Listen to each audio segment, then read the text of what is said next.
नमस्कार दोस्तों, Excel study point की ओर से मैं अनूप गोदियाल आप सभी का स्वागत करता हूं। तो जी हां दोस्तों, जैसे कि पिछले वीडियो के माध्यम से हमने पढ़ा था कि हैदराबाद को विश्व भर के ग्रीन सिटीज में जो है एक प्रमुख स्थान प्राप्त हुआ है, तो वहीं दूसरी तरफ भारत के लिए एक जो है सोचनीय और काफी निंदनीय सब्जेक्ट भी आ जाता है कि हाल ही में जारी ग्लोबल हंगर इंडेक्स में भारत का स्थान काफी निचला आया है। भारत जो है 107वीं रैंक पर जो है स्टैंड करता है। तो जहां एक और भारत जो है कुछ सराहनीय कार्य भी कर रहा है, तो वहीं दूसरी तरफ जो है भारत में काफी ऐसे सब्जेक्ट हैं, कुछ ऐसे विषय हैं जिन पर अभी भी काफी सोचनीय ये विषय बन जाते हैं। तो जी हां दोस्तों, आज की इस वीडियो के माध्यम से हम लोग बात करने वाले हैं ग्लोबल हंगर इंडेक्स 2022 के बारे में। जिन लोगों ने अभी तक हैदराबाद वाली वीडियो को नहीं देखा है, तो वो डिस्क्रिप्शन बॉक्स में जाकर क्लिक करके लिंक को जो है उस वीडियो को देख सकते हैं। तो चलिए दोस्तों शुरू करते हैं। Recently in 2022 global hunger index India ranks at 107। भारत का 107वां स्थान आया है आउट ऑफ 121 कंट्रीज। 121 देशों में 107वें स्थान पर है। और सबसे दुखद बात यह है दोस्तों कि यदि मैं तुलना करूं 2021 की रैंकिंग के हिसाब से, तो भारत का जो प्रोग्रेस होना चाहिए था वो घटा है, वो जो है डिक्रीज हुआ है।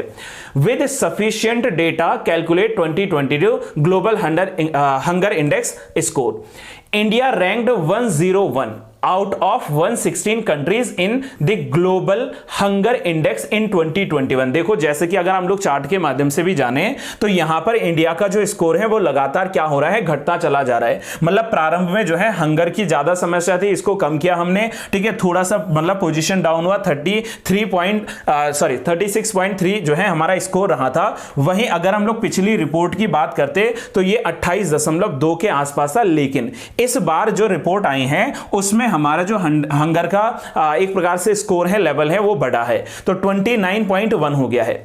आप कहेंगे कि इनका कैलकुलेशन 2000, 2007, 2014 और 2022 में हुआ था, लेकिन यह जो आंकड़ा निकलता है ये 5 वर्षों के लिए निकलता है। जैसे मैं बात करूं कि यदि यहां पर 2000 लिखा है, तो 2000 का मतलब कि 1998 से लेकर 2002 तक का यहां पर जो है पूरा डेटा बताया गया था। 2000 से 2009 के बीच में जो है 2007 वाला आ गया, फिर 2012 से 16 के बीच में 2014 वाला आ गया, वहीं जो है 2017 से 2021 के बीच में जो है यहां पर आया था 2022 में जो इंडेक्स जो है अभी आया है। तो ये मतलब इस प्रकार से इंडिया का जो स्कोर है वो लगातार क्या हुआ है, यहां पर कभी हमने देखा अच्छी प्रोग्रेस है, तो कभी जो है इस बार अगर हम लोग बात करें तो कोविड के चलते या कोरोना के चलते हंगर जो है वो ज्यादा बड़ी समस्या बन गई है। भारत का जो स्कोर है वो जैसा कि मैंने कहा 29.1 है। India has a level of hunger that is serious. हम जो है किस कैटेगरी में आते हैं, यहां देखिए, अगर हम लोग बात करें इस पूरे के पूरे हंगर रिपोर्ट के बारे में, तो अगर किसी देश में 50% या 50 के स्कोर से अधिक का क्या आता है, स्कोर आता है, तो एक्सट्रीमली अलार्मिंग सिचुएशन है, मतलब वहां पर भुखमरी बहुत ज्यादा है। अगर वो 35 से लेकर 49.9 के बीच में स्कोर करता है आउट ऑफ 100, तो वहां पर अलार्मिंग जो है कंडीशन है, यानी कि वहां पर जो है एक प्रकार से संकेत दिए जा रहे हैं कि भाई यहां पर जो है भुखमरी के जो है काफी खतरे हैं। वहीं जैसे इंडिया की मैं बात करूं 20 से लेकर 34.9 अगर जो है स्कोर आता है, तो यानी कि यहां पर सीरियस, यानी कि काफी जो है सोचनीय, काफी विचारणीय जो है यहां पर सब्जेक्ट आ जाता है। एंड आफ्टर दैट यदि किसी देश का स्कोर जो है 10 से लेकर 19.9 के बीच आता है, तो वहां पर मॉडरेट कंडीशन है, वहां पर जो है क्या है, एक मॉडरेट कंडीशन है। और कोई यदि 9.9 से नीचे है, तो यानी कि वहां पर भूखमरी की समस्या काफी कम है, यानी कि वहां पर लोगों तक जो है फूड की व्यवस्थाएं, खाद्य व्यवस्थाएं जो है वो पूर्ण रूप से जो है पहुंच पा रही हैं। तो ये इस प्रकार से जो है लिस्ट तैयार की जाती है। अब सवाल ये आता है कि 2022 में जो लिस्ट जारी हुई है, इसमें टॉप परफॉर्मर्स कौन है। तो यदि मैं इसमें बात करूं तो इसमें जो है बेलारूस, बोस्निया और हर्जेगोविना जो इनका स्थान एक साथ है, second rank, then China and Croatia. And सबसे वर्स्ट परफॉर्मर की मैं बात करूं, सबसे खराब प्रदर्शन किन देशों का रहा है, तो उसमें चैड है जो कि अफ्रीकन कंट्री है, फिर democratic Republic of Congo again एक अफ्रीकन कंट्री है, Madagascar, central African Republic and last में आता है यमन। हालांकि दोस्तों मैंने इस पूरी लिस्ट को आपको यहां पर बताने का प्रयास किया। आई नो थोड़ा सा जो है ये शब्द काफी सूक्ष्म होंगे और हमें ये सारी जो है कंट्रीज की लिस्ट को चेक नहीं करना है, हमें बेसिकली जानना है कि टॉप में कौन है। जैसे मैंने अभी आपसे कहा था कि टॉप में जो है यहां पर आता है बेलारूस, तो बेलारूस जो है, फिर उसके बाद बोस्निया हर्जेगोविना एक साथ है, फिर देखो चिली है, फिर चाइना है, क्रोएशिया, इस्टोनिया, ऐसा देखते देखते इंडिया की रैंकिंग की यदि मैं बात करूं तो मैं इंडिया को ढूंढूंगा 107 पे, और 107 में जो है इसका 38 जो है इसको रहा था पहले के समय में, वर्ष 2000 में। फिर आज के टाइम में जो है ये कितना है, 29.1 है। तो हमें ज्यादा कुछ नहीं करना है। हां, इस लिस्ट में हम लोग ये जरूर जान सकते हैं कि हमारे जो नेबरिंग स्टेट है, नेबरिंग स्टेट मतलब पड़ोसी जो राज्य हैं, जैसे फॉर एग्जांपल अफगानिस्तान की बात करूं तो अफगानिस्तान जो है भारत से भी काफी नीचे रहा है, मतलब इसकी दशा जो है और बुरी रही है। वहीं अगर मैं पाकिस्तान की बात करूं तो पाकिस्तान की रैंकिंग इस बार 99 पे, 99वां जो स्थान है यहां पर आता है पाकिस्तान का। तो हम अपने पड़ोसी जो है देशों को, पड़ोसी जो है मुल्कों को खोज सकते हैं। जैसे बांग्लादेश की बात करें, नेपाल की बात करें, बहुत सारा जो है इस लिस्ट में सभी का सभी नहीं जानना है। तो मैं उम्मीद कर रहा हूं दोस्तों आप समझ पा रहे हैं कि वास्तव में मैं कहां हिट करना चाह रहा हूं इस न्यूज को, कहां से आपके पास में प्रश्न बनने के चांसेस हो सकते हैं। पड़ोसी देशों से हमारे पास में आ सकता है।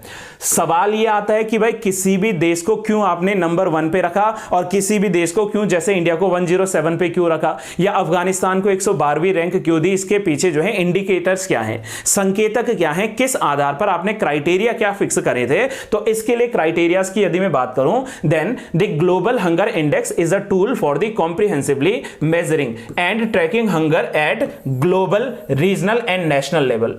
इसको वैश्विक स्तर पर, क्षेत्रीय स्तर पर भी और साथ साथ में जो है राष्ट्रीय स्तर पर भी जो है निकाला जा सकता है।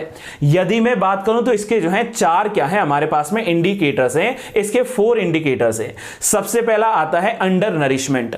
अंडर नरिशमेंट का मतलब यूं समझ लीजिए कि अल्प पोषण की बात कर रहे हैं। Now what is under nourishment? It is the share of population with the insufficient जो है कैलोरिक इंटेक। भाई जो हम लोग कैलोरीज ले रहे हैं वो कैलोरी हम लोग पूर्ण रूप से यदि नहीं ले रहे हैं, विच मींस अल्प पोषित है, तो अल्प पोषण किस देश में कितना है ये देखा जाएगा। तो इंडिया में भी अभी भी क्या है, कैलोरी इंटेक जो है वो काफी कम है, अल्प पोषित आता है।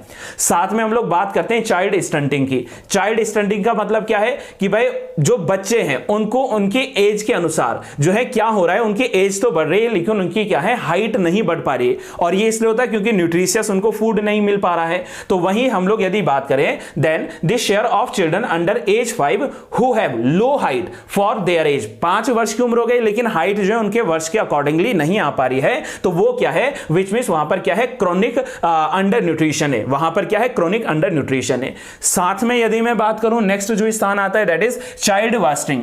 चाइल्ड वास्टिंग का मतलब क्या है, which means the share of children under age 5 but have low weight. यहां पर 5 साल के से कम, 5 वर्ष से कम के जो उम्र के बच्चे हैं उनमें क्या है, उनका वजन जो है उस हिसाब से नहीं है, विच मींस उनको खाद्य प्रॉपर नहीं मिल पा रहा ना, तो वजन नहीं है, विच मींस ये क्या बता रहे हैं, वहां पर एक्यूट क्या है, अंडर न्यूट्रिशन है। एंड लास्ट में आता है चाइल्ड मोर्टेलिटी। चाइल्ड मोर्टेलिटी मतलब बाल मृत्यु दर जो है, the share of children who died before their 5th birthday, यानी कि 5 वर्ष से पहले, 5वां बर्थडे नहीं जो है सेलिब्रेट कर पाए, उससे पहले यदि किसी की मृत्यु हो जाती है, तो विच मींस कि ये क्या दर्शाता है कि भाई उस देश में क्या है, उस देश में वहां पर फूड या हंगर की प्रॉब्लम है, उनको न्यूट्रिशन टाइम टू टाइम नहीं मिल पा रहा है। तो यही कारण है कि ग्लोबल हंगर इंडेक्स 2020 में जो इंडिया स्टैंड करता है, इन 4 जो है पैरामीटर्स के आधार पर हम कह सकते हैं कि भारत जो है 107वें स्थान पर है। मैं उम्मीद कर रहा हूं दोस्तों आप इस प्रकार से जो है इसे समझ पा रहे होंगे। और अंत में यदि मैं बात करूं कि what is the global hunger index और इसको रिलीज कौन करता है, तो ग्लोबल हंगर इंडेक्स जो है ये एक एनुअल रिपोर्ट है, वार्षिक रूप से जो है पब्लिश की जाने वाली रिपोर्ट है, जिसको ज्वाइंटली पब्लिश किया जाता है किसके द्वारा, कंसर्न वर्ल्ड वाइड और जो वेर्थुंगर हिल्स हैं, जो वेर्थुंगल हिल्फ है, ठीक है, संस्था है, ऑर्गेनाइजेशन है, और जस्ट जो साथ में कंसर्न्ड वर्ल्ड वाइड जो ऑर्गेनाइजेशन है, इन दोनों के द्वारा कंबाइंडली इनको शेयर किया जाता है इस रिपोर्ट को, ठीक है। और साथ में यदि बात करें तो इसका स्कोर जो है वो कैलकुलेट किया जाता है प्रत्येक साल में, एक्सेस किया जाता है जो भी उनकी प्रोग्रेस है, जो भी उनके सेटबैक्स रहे हैं, किसको कॉम्बेट करने को, कॉम्बेट का मतलब खत्म करने को हंगर। और इस इंडेक्स को रिलीज करने के पीछे ऑब्जेक्टिव क्या है, उद्देश्य क्या है, तो ऑब्जेक्टिव्स की मैं यदि बात करूं then to raise awareness awareness and understanding of the struggle against hunger. भूखमरी के खिलाफ जो संघर्ष है, उस संघर्ष के प्रति लोगों को जागरूक करना, उनको अवेयर करना, यह सबसे बड़ी क्या है, इसका एक ऑब्जेक्टिव रहा है। साथ में provide a way to compare level of hunger between countries and region. देशों के मध्य तथा जो है स्थानीय स्तर पर अलग अलग क्षेत्रों के मध्य में भूखमरी को, हंगर को क्या किया जा सके, कंपैरिजन किया जा सके, ताकि जिस देश में ज्यादा भूखमरी है वहां के लिए ज्यादा सोचा जाए, वहां के लिए ज्यादा जो है कार्य किए जाएं ग्लोबल लेवल पर। तो ये इसका उद्देश्य हो सकता है। और साथ में कह रहा है attention to those areas of the world where hunger level are highest. विश्व भर के वो सारे क्षेत्र, वो सारे देश जहां पर भूखमरी की समस्या बहुत अधिक है, जैसे मैंने अभी चैड की बात करी है, डेमोक्रेटिक रिपब्लिक ऑफ कॉन्गो की बात करें, तो वहां के लिए सोचना है वहां भविष्य में किस प्रकार से जो है उनको अधिक सुविधाएं पहुंचाई जाए, हंगर को कैसे कम किया जाए, तो इसके बारे में विचार करना है। तो ये समस्त जो है दोस्तों इस ग्लोबल हंगर इंडेक्स के भीतर जो है जाना जा सकता है। मैं उम्मीद कर रहा हूं दोस्तों कि आपको वीडियो समझ में आई होगी, और अगर आपको वीडियो समझ में आता है तो आप वीडियो को अपने दोस्तों के साथ शेयर जरूर करें। अगर आप वीडियो को देखकर वीडियो से कुछ सीखे हैं तो वीडियो को लाइक जरूर करें, और अगर चैनल से नहीं जुड़ रहे हैं तो चैनल के को जो है सब्सक्राइब करना ना भूलें। Till then have a good day to all. Thank you so much.